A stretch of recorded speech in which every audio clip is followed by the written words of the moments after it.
This is The Speaking Show. I'm David Newman, and you're tuned in to the #1 podcast for speakers, consultants, and experts who want to speak more profitably.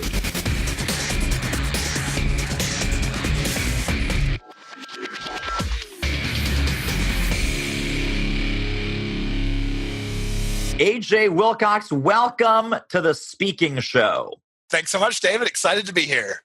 And you are the guru, one of the few gurus, I think, of LinkedIn advertising on LinkedIn. And I mentioned just right before we started that for this interview, because I know nothing about advertising on LinkedIn, I'm going to play the role of your most curious prospect or your dumbest best friend. Is that okay? That is perfect, because the questions that you have and the curiosities you have are exactly what your audience is going to have. So I'm here to inform. Now, I love what you have on your website. We're going to link up all kinds of good stuff here in the show notes, and people are going to get this. The website is b2linked.com, and it's a digit 2, b2linked.com. And you're very clear and very explicit on who LinkedIn advertising is a good fit for and who it's probably not a good fit for. Run down that list of kind of who should be thinking about advertising on LinkedIn. What kind of business should they have? What kind of average cost of their product or service? Does it start to make sense? Sure thing. So I'll start by just telling you the quick pros and cons of the platform in general, because this is super helpful to understand. So LinkedIn has by far the best targeting on the planet if you're targeting business professionals. So you can break your prospect down by job title, seniority, the department they work in, even their individual company they work for, skills. I mean, it just goes on and on. I probably named a fifth of what you have available, which is extremely powerful. So everyone in business to business is going, perfect, I know how to reach my customer. But the big challenge is that LinkedIn ads are actually pretty pricey. The average cost per click is somewhere between about $6 and $9. So you can imagine if you're paying $6 to $9 a click, that makes the traffic, pretty dear to you. And you got to make sure that you're doing it right. So I tell people, it's not such a big deal that you're paying so much up front. It just means you have to have a bigger deal or lifetime value on the back end to make it worth your while. So I say LinkedIn ads make sense for nearly 100% of businesses who make at least $15,000 off of a deal. But if you make less than that, it's possible that LinkedIn may not be able to provide a return on your investment or the return you're looking for. And we're talking $6 to $9 a click. That's not even a conversion. That's not someone opting in. That is just to get the click to a landing page or an offer, correct? That's right. And most offers I see convert somewhere between about 12 and 25% on LinkedIn. So, you're not talking crazy numbers for cost per conversion. You might be in the $35 to $65 range, but still on a cost per click basis, it's much higher than most people are used to paying. Right. Now, I'm sure the question that you get, and I'm playing I'm not sure if it's curious prospect and dumb best friend or dumb prospect and curious best friend. How does this compare to advertising on Facebook that everyone seems to be flocking? Oh, let's do Facebook ads. And they'll do Facebook ads from anything from their $20 book to their $10,000 keynote or their $30,000 consulting package. And they just think, okay, well, Facebook is the place to put ads. How does it compare to Facebook as a platform? Well, the thing about Facebook was its real benefit is it's pretty targeted. It's very targeted around B2C, and the cost was low. So everyone who went and tried out Facebook ads, especially early days, went, wow, I can do no wrong. I can put misspellings in my ads. I can break things, do things really ineffectively. And I've still got a massive ROI. So I would never tell someone that Facebook is a bad idea. There's always a good use, I think, for Facebook. But here's the challenge is that around B2B things, your job titles and company size and that kind of thing, Facebook only has a few options for targeting. And the ones that they do, most people are not thinking to actually put those in their profile. So if only 5% of people are declaring their job title or what company they're working at, it means when you go to try to target those things, you are only addressing 5% of the population, which is great. Go ahead and max out that percent of the population. But if you can't reach them by those things, you have to go a lot more broad. So you have to start targeting by things like interests and lookalikes, which are certainly great technologies, but I like to think of Facebook more as like a shotgun. Like you throw it out there and some of those are going to land. Whereas LinkedIn is very much like a sniper rifle. You're targeting only the exact right types of prospects you want to work with. So every deal you land, every conversation you have is with an ideal prospect. So great things on both sides of the fence, but I've chosen to put my stake in the ground around LinkedIn. Let's talk about organic versus advertising, because some folks listening, they might be saying, "Oh man, I'm all over LinkedIn already. I've got articles, I'm posting videos, I'm doing 5 updates a day. I am all over LinkedIn. Do I really need to have ads? I mean, won't people that I'm already connected to, or won't that build some traction? And won't that attract enough people to my profile or to my offers where I don't need to pay for ads? I mean, why am I paying for ads when I'm doing articles and posts and updates and videos and slide shares and all kinds of crazy stuff?" Well, the most amazing thing about LinkedIn organically is they're not like every other network who's trying to suppress every post you do. They actually want to help spread your message. So every one of your posts, if you look at it, it'll tell you the number of people who've seen it. If I look down mine, more often than not, more people have seen my post than the number of people who follow me. So what that tells me is all of my posts go viral to some extent. And that's most people, I think. You put enough value out there and people share it around. And then LinkedIn says, "Hey, this is great. We're going to share it with your network's network because it's working so well." So because of that, you really can get a lot of business for free on LinkedIn without having to pay. And so for that friend of yours who says, "I'm already doing great stuff organically," and if they're happy with the rate that their business is growing, if they're reaching the right people through that, I would say 100% you don't need to advertise. But the really beautiful thing about advertising is you can be so specific about who sees it. So organically, you're just saying, everyone in my network, there might be 2 or 3 people who need what I'm doing. Or advertising, you can say, hey, 98% of the people that I'm targeting here need what I'm doing. So just depends. If you need to pour fuel on the fire, ads are great. If you're already doing great organically, save your money. Don't spend a dime. So people are already salivating out there because let me see if I put this together correctly. I'm just channeling our audience here. So AJ, I want to talk to CEOs of large companies. And my main business, let's say, this isn't true, but my main business is doing corporate culture assessments for CEOs. And I have a fantastic 5-page PDF called The CEO's Guide to Corporate Culture Excellence. And so it's a bullseye, direct hit. It talks to that prospect. Are you saying I can go on LinkedIn, I can hire you to help me with some consulting or training or done-for-you services, and I say, AJ, I want to target every single CEO of a 5,000 person or more company. I want them to see this ad that's going to say the CEO's Guide to Cultural Excellence, Cultural Domination, how to dominate with an awesome corporate culture. I want to take them to a landing page. I want to get them to click. I want them to download my PDF. And that's all that I want is CEOs of 5,000 person or more organizations. Is that what we're talking about?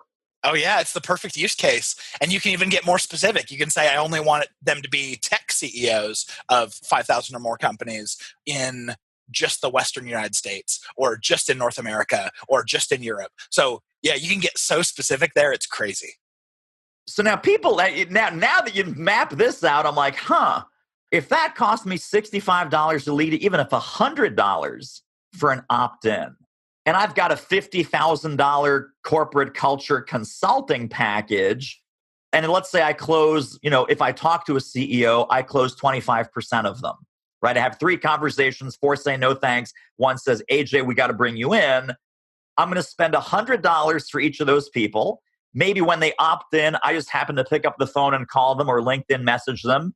Hey, Jim, saw that you don't want to be creepy about that either, right? But anyway, whatever your follow-up strategy happens to be, you talk to 4, that costs you 4 $100 leads, $400, and you're making a $50,000 sale to that 4th person.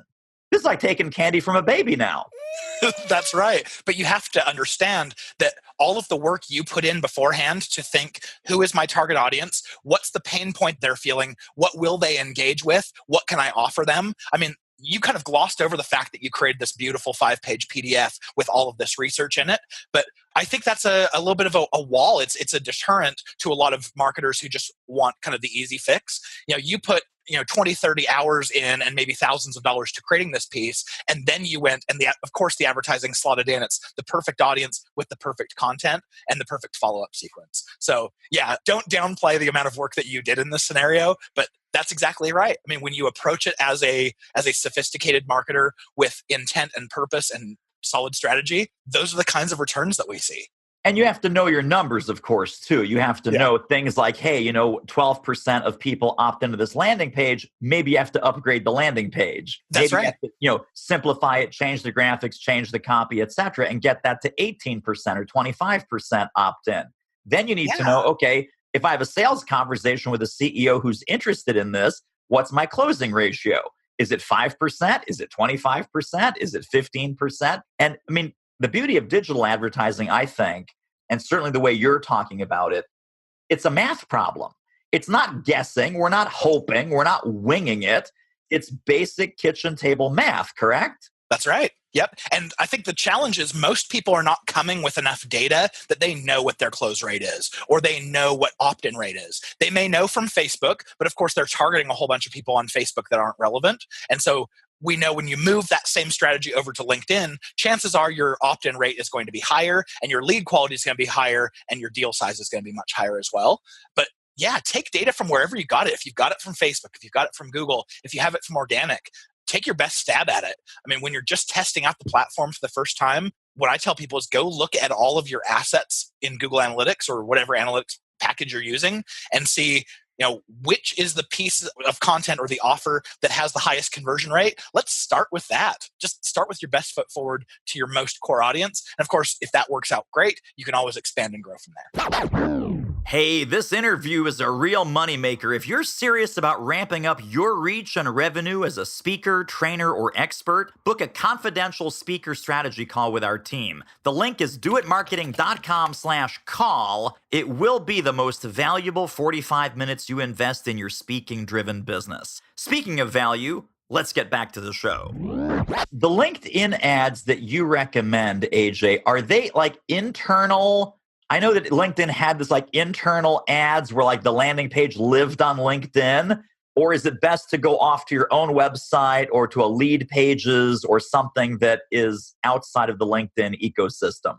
So I personally prefer, if you're going to be paying the same price, you might as well get the traffic to your website where it's worth more to you. When the traffic's on your website, you can track everything with UTM parameters and you can retarget that traffic because you have a pixel on your page through all of your other platforms. So that's great. But if you do use what LinkedIn calls their lead gen form ads, or similar to Facebook's lead ads, you have a form right within the ad. Someone can convert without ever leaving the LinkedIn ecosystem. And you are going to have a 10 to 50% higher opt-in rate, which is nice. If all you're looking for is volume, those lead gen form ads are probably a good idea. But the lead quality tends to be a little bit lower because they made the decision to actually fill out your form by reading 150 characters of text. Whereas someone who fills out the form on your website made the decision because they had an entire landing page to educate them and they had the ability to click on the About Us and Who Are We sections and learn more about you. So let's say that it's on our website. There's a dedicated landing page just for LinkedIn ads. That's the only place they go, and we can measure that and do all kinds of metrics. Are there some tricks of the trade as far as how long that landing page should be? Do you recommend a video on the landing page? What's been your experience with kind of what converts to a LinkedIn advertising prospect versus the general public? Well, we've seen a lot of offers. We've ran thousands of offers, spent $110 million on the platform, sending people to different landing pages, trying to find these common threads. And what we found is the landing page to us is more of a binary. It's like if it's set up well and there are no stumbling blocks, then chances are everything's good to go, and it all depends on the strength of your offer. However, if someone has to click an extra button to find the form, or you forgot to include a couple paragraphs about here's what you're going to get out of this piece, and kind of teasing them. So if you're not selling the piece well, that's one thing. But otherwise, we look at our top performing landing pages. We've got clients who have 35% conversion rates and 50% conversion rates. And I look at the landing pages and go, that could have come right off of Unbounce. Like there's nothing special about this page. What is special is the fact that like we talked about before, you put together all of this research in a very helpful way to be useful to your audience. And so what we found to be the most important thing to test, as long as your landing page isn't a stumbling block, test the title of your content. It's the promise of what someone's going to get out of it. So your title was fantastic. It was like, the CEO's guide to whatever. Like, that's beautiful. But let's say you didn't start with that. Let's say you just started with, some promise about, learning about corporate culture and how to improve it. Maybe it wasn't as powerful. The content could stay the same, and you just changed the title to the CEO's guide to. You could increase conversion rates by double just because you're telling them, this is more applicable to you. Yeah, no, absolutely. That's a great, great point. Now, one thing that we like to do on the show, in addition to tap into your genius, and we'll get back to some cool stuff on LinkedIn, is a little inside baseball about kind of how you run your business, where speaking plays a role in your business. It looks like from your website, which is super impressive. And again, we're going to link that up in the show notes when people go to thespeakingshow.com. Right under this episode, you go to b2linked.com and all kinds of other things that AJ is going to share towards the end. But you put prices on your website. And I'm curious because there's a raging battle, right? Should experts and speakers and consultants put their prices out there? My one theory is that you will lose people at the high end and at the low end, meaning that people go, oh my God, that's really expensive. If you had a conversation with them, uncovered their genuine need, urgency, and drive, they would have said, oh, yeah, that makes total sense. Someone at the high end is like, well, I need to hire a $50,000 LinkedIn consultant because AJ's just too cheap. And I always get the best. And, I drive a Maserati and whatever this craziness. You put the prices out there, which I like, but tell me about it. Has there been an internal battle about doing that? Or did you always do that? Or how has that come about? Yeah, there's always an internal battle about, especially being a service-based business and publishing prices. Many of your listeners may know Marcus Sheridan, who called The Sales Lion. He has a book called They Ask You Answer. I've heard his talk so many times, his keynote, where he used to run a pool company. And he shared, hey, I found all this search traffic of people asking, like, how much does a pool cost? So all I did was I jumped in and wrote a blog post and answered it. And that one blog post has generated something crazy like $6 or $7 million in business for him. So he convinced me early on that, hey, what are you afraid of? If you publish your prices, yeah, you might lose a couple deals. You might turn some people away. But I absolutely feel like we get quite a few leads, and I'm the sales guy and the strategist, and I've got a team helping me, but I'm doing all of these functions, and so I'm a busy guy. And because of that, I got so tired of dealing with leads who would come to me, and as soon as I would talk about price, they'd go, whoa, that's out of our ballpark. And so if I could filter those people out and just say, hey, great, save your money, come back to me when you have enough, then that was better for both parties. No wasted time. Plus, as a consumer, I don't like feeling like I have to barter for my price. So I like to be, as the business owner, treating the customer like I would want to be treated. Yeah, that's very smart. And it's also, when you publish your prices, I think it also sends the message that you don't play games. It's not like, oh, some people pay more and some people pay less. And over here, I got some magic abracadabra stuff and that's only this much. And no, dude, it is what it is. And, if you want the serious, professional grade help, it's professional grade fees. Yep. So now let's translate this into the speaking world, because it looks to me like you've got all kinds of fabulous marquee speaking brands, conferences, etc., most of which I know, and they do not necessarily pay. And what I tell my clients is, listen, dude or dudette, I don't care if you get paid to speak. I care very much that you get paid because you spoke. So in your world, where do you draw the line between lead generating speaking and revenue generating speaking? And how do you decide when to do which? Well, I grew up in the field of digital marketing, as I'm sure you did. And so while I was growing up, I was going to these digital marketing conferences and watching people like Rand Fishkin get up on stage. And I idolized the man and said, I want to be him. So as soon as I went off on my own, I had no plan for how I was going to monetize my speaking, but I knew two things. Number one, I wanted to be known as the guy for LinkedIn ads. And number two, I wanted to be like Rand. I wanted to be like these other speakers that had taught me so much while I was trying to get my education. So I would pitch a whole bunch of conferences. And of course, if you're pitching, basically the only payment you're getting is, here, come to the event for free and we'll give you time on stage, but you still have to pay for all your own travel. And of course, that's expensive, but it was the price I was willing to pay because early on in my business, I needed to cement my place in the industry. I needed to get my name out there. And now I've been doing this for 4.5 years. The majority of the events pay me or at least compensate something. And that's great. I've kind of earned that by going on stages and constantly getting rated one of the top 10% or top 5% of speakers. But I certainly could not have gone out and said, hey, I'm a keynoter, pay me $10K, because I'm still not charging those kind of fees. And I may never, but I certainly do get what I need out of it, which is get my name out on stage, become a resource that people look to for anything related to LinkedIn ads. And I'm really happy with the way that's going. So it's real. I mean, I love everything about what you just said, that you have to know how you're getting paid. And we either get paid in dollars, we get paid in preeminence, we get paid in platform building, that you are the go-to guy in this area, and or we get paid in back-end coaching, consulting, service revenue, because who are they going to call? Just like Ghostbusters, they're going to call AJ. When you want to get into LinkedIn ads, you're going to call AJ because he's provided so much value at that conference, at that event. He's shown you the good, the bad, the ugly, who this is for, who this is not for, who it works for, why it works. And you're like, well, this guy's so ahead of the curve, I'd be silly not to hire him. Super quick commercial break. Isn't this interview amazing?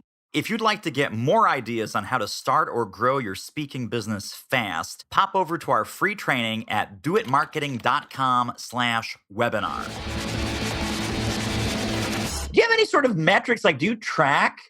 I'm kind of putting you on the spot here a little bit, but with any given speaking gig, do you track kind of the genealogy of where the clients came from? And man, I got to go back to this conference next year. I got 6 clients out of it. Or you know what? I've been at this event for 3 years running, haven't got a single client. Do you do that kind of audit?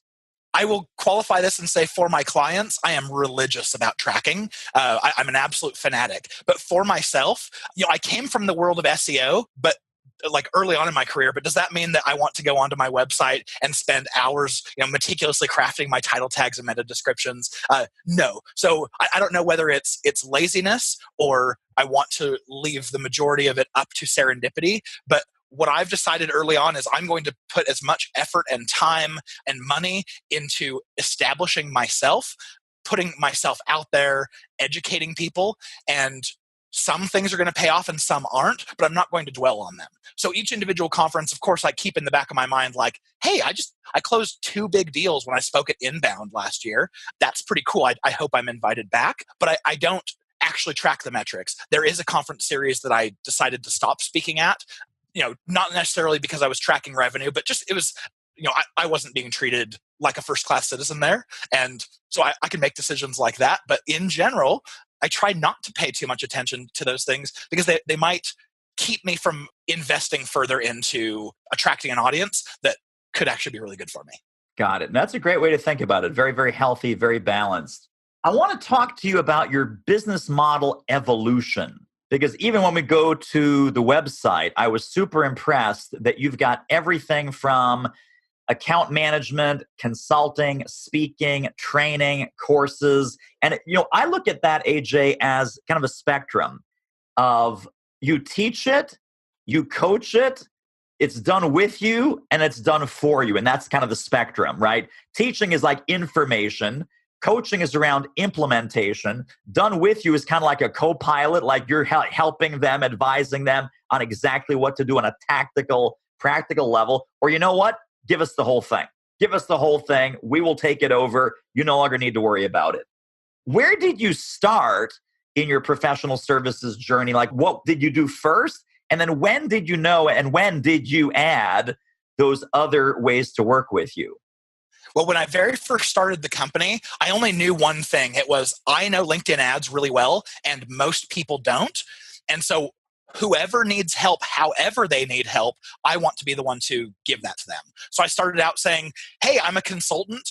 If you want to be coached or taught, I'm happy to do that and spend time. Or if you want me to run the account for you, I'm happy to do that.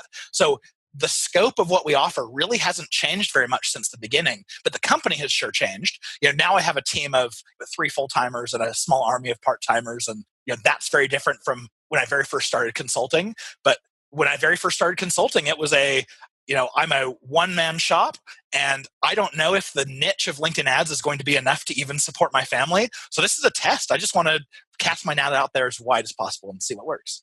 Now, the next thing you're working on, because this is still, as of this recording right now, it's coming soon and it may already be up depending on when you're listening to this. You are getting into courses. It says courses coming soon. Very exciting. So what is your foray into the online course world, and how do you see that fitting into your business without cannibalizing it, and also maybe allowing some additional scale of putting this great information in the hands of people that either can't afford to work with you personally, or just, a whole bunch more people to be educated on how to do this LinkedIn advertising thing the right way? Well, that's exactly right. I got tired of getting on the phone with people and having them go, ooh, after you described this to me, I don't know if I can afford your services. And I go, cool, I still want some way to help you. So if I can sell you a course for $200 or $500 that saves you thousands of dollars in our fees and allows you to do it yourself if you've got the gumption to do it, then great, I'm happy to do it. So it's more of, I want to help the lower tier who wouldn't be able to afford us anyway, so that everyone can be helped. And of course, if they're having good success with it, I would say probably 60% of those people are going to say, hey, now I'm taking on more and more channels in my job and more responsibility. I don't have time to run this full time. I learned this from you. I know you know what you're doing, and then they come and upgrade to our full management solution. Now, let me ask you another tricky question. It's tricky because I'm not sure how this plays out. It's not meant to be a trick question. To get your clients, do you advertise on LinkedIn, and is there a niche or a target industry or industries that you really specialize in, that you're, whether it's with LinkedIn or with anything else that you're doing, your speaking strategy, your publishing strategy, your personal network, your organic outreach? Are there some industry niches where this just makes a ton of sense and you're seeing a ton of traction with LinkedIn ads?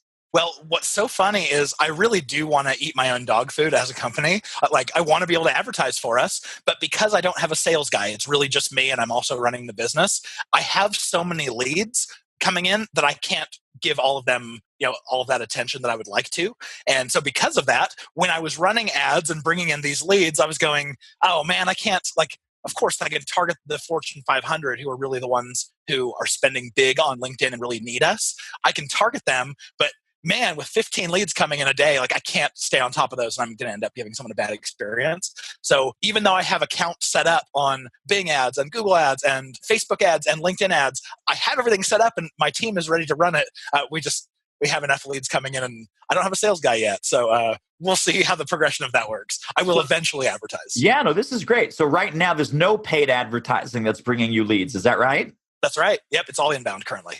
Wow. Can I come work for you? I should ask you the same question. This would be awesome. This would be so fantastic. Let's talk about this kind of targeting sales conversation thing, because I think this mystifies a lot of speakers. It shouldn't, but it does. Speakers, consultants, experts. Inside of a Fortune 500 company, is your target person to talk to? Is it the chief marketing officer? Is it the chief sales officer, VP of sales, VP of marketing? Is it a lower down kind of divisional person, VP level person? How do you, with everything that you do, or even with the conferences that you choose to speak at, who do you want in that audience who's going to be your direct economic buyer? Well, the way it's working currently is the majority of people who reach out to me are the business owners themselves. So these are people who go, hey, I'm on the hook for all of this. I want to make sure we're going down the right pathway. And so I talk to a lot of CEOs and founders and entrepreneurs. When I get contacted by marketing departments, it's oftentimes like a low-level manager, someone who, they're responsible for one or two channels, or maybe a digital marketing manager who might be over a few things. Rarely the directors and VPs and CMOs seek me out. But of course, the higher I can go in that hierarchy, the easier it is to get slotted into their organization if they're convinced they want us in. Right. No, that sounds like it makes a ton of sense. So most of your business is more sort of the mid-sized companies, more so than the big giant corporations. Is that right? Yeah, I think that's generally the way it works. And of course, we'd love to work with more of the larger ones just because we can make a bigger difference with bigger spends. But yeah, the bigger deals came from, introductions and word of mouth. So they didn't come from advertising, and I don't know if they will. So we'll sure see. And are there certain niches like bricks and mortar or professional services or tech companies, or kind of who do you find coming to you more so than the rest? Well, there are three niches that work really well on LinkedIn ads. So number one is business to business lead gen. That's kind of the main portion. But there's also white collar recruiting that makes up a good part of who uses LinkedIn. And then finally, higher education, like MBA programs looking to recruit candidates and things. So from that's pretty much who we work with. I mean, everyone who's a good fit for LinkedIn, we want to help them no matter what niche they're in. But we do work with a lot of tech companies, a lot of SaaS companies, and a few really big recruiting firms. Tremendous. I want to ask you is we'll go back to LinkedIn, and then this has been so fantastic. We'll wrap up with some kind of ways that people can connect with you and some resources that you might want to share. And again, we'll link all of those up in the show notes. But I'm wondering, does LinkedIn advertising work better or worse, or it doesn't really get impacted if you have some of the paid versions of LinkedIn and you can get some more visibility, Sales Navigator, or some of the higher level paid things? Is that connected to ads in any way, or is that really irrelevant? Good question. So mostly irrelevant. Whether you have the free profile or whether you have full-on Sales Navigator, your ads don't necessarily connect to that. You won't see any more benefit because you're paying on the organic side for a profile. However, the little caveat here is LinkedIn's working on a pilot right now where you can pass Sales Navigator leads into your LinkedIn ads. So you can say, hey, my sales team is working really hard to cultivate the right group that we want to talk to. Now let's show ads and help nurture them. So that's kind of a cool crossover that would require Sales Nav, but otherwise completely disconnected. Fantastic. All right. Well, this has been so fantastic. I love the LinkedIn info, and I love kind of taking a peek behind the scenes and how you think about your business and how you run your business and all the smart things that you shared about kind of the business model evolution and all of those things. So 2 final questions. The final question will be some resources and some places that people can get connected and stay connected to you. The question before that is, AJ, if people were to take one key concept from our conversation today, what would you hope that would be around ads on LinkedIn? Well, we didn't really drill into this a whole lot, but one of the biggest stumbling blocks for people when they're approaching LinkedIn ads or really any sort of social is that whole understanding of lead magnet versus hard sell. And so what I want everyone in your audience to understand, and you painted it so beautifully, it's possible that everyone in your audience already knows this, but I just want to hammer it in. If you put up an ad that just says, here's what we do, click here to talk to our sales rep, no one has any incentive to click that. So you're going to end up with a really low click-through rates, really high costs per click, and eventually LinkedIn's just going to shut your ad off because it's not making them very much money. Versus if you show something like we talked about, a really helpful lead magnet that is educational and solves a pain point, then you'll give not just 3% of your audience who might be willing to click on it. You might now have 70% of your audience that it's relevant to. And so you end up with a ton more volume at lower costs. So that's what I want you to understand is when you're approaching LinkedIn, the offer is by far the most important thing. Point all your guns in that direction and nail the offer. And then everything else will probably fall into place. Beautiful. All right. How do people get connected and stay connected to more AJ? Well, I alluded to this a little bit. I'm the sales guy for our company. So if you go to b2linked.com and fill out any of the forms on the site, you won't be introduced to a salesperson. You won't be put onto our newsletter and spammed. You will land directly in my inbox, and I refuse to sell. So you won't get a sales pitch unless you ask for it. So ask any question you want. Feel free to hit me up through there. And then I'm on Twitter, WilcoxAJ. So I answer everything. So if you have any question about LinkedIn ads, hit me up there. Fantastic. All right, AJ Wilcox, thank you, thank you, thank you. Awesome content, awesome interview. We have to have you back on the show. Anytime. Thanks so much for having me. Well, that wraps up another episode of The Speaking Show. Hey, tell you what, if you like us, rate us and review us on iTunes. Subscribe. Tell a friend. Go grab the notes and downloads and extras at thespeakingshow.com. See you next time.